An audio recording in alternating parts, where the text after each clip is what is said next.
સ્વામિનારાયણ સંપ્રદાયમાં શિક્ષાપત્રી મુદ્દે એસપી સ્વામીની પ્રતિક્રિયા સામે આવી છે। તેમણે સ્પષ્ટતા કરતા કહ્યું કે શિક્ષાપત્રીમાં કોઈ જગ્યાએ આજ્ઞા આપવામાં આવી નથી।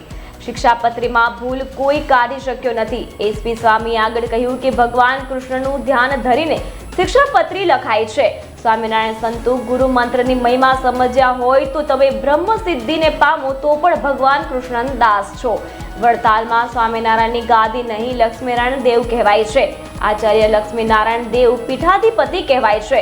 એસપી સ્વામીએ સલાહ આપતા આગળ કહ્યું કે ભગવાનની આજ્ઞામાં જ જીવવાની મજા છે। વાક્ય બોલનારાએ જીવનમાં વિચારવાની જરૂર છે। ઈષ્ટ માનો પણ કોઈને દુઃખ ન પહોંચાડવું જોઈએ। ભગવાન સ્વામિનારાયણના બંધારણમાં કોઈ જોગવાઈ નથી। તેમણે કહ્યું કે રાગ દ્વેષથી પોતાની લીટી મોટી કરવાના પ્રયાસ કરો છો ત્યારે વિવાદ થાય છે।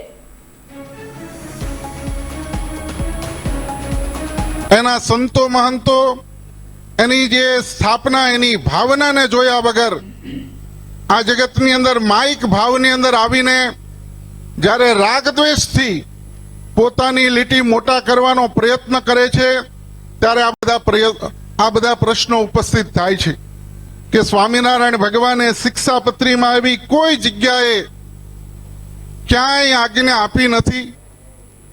સ્વામિનારાયણ ભગવાનની શિક્ષાપત્રીમાં જે આજ દિવસ સુધી કોઈ ભૂલ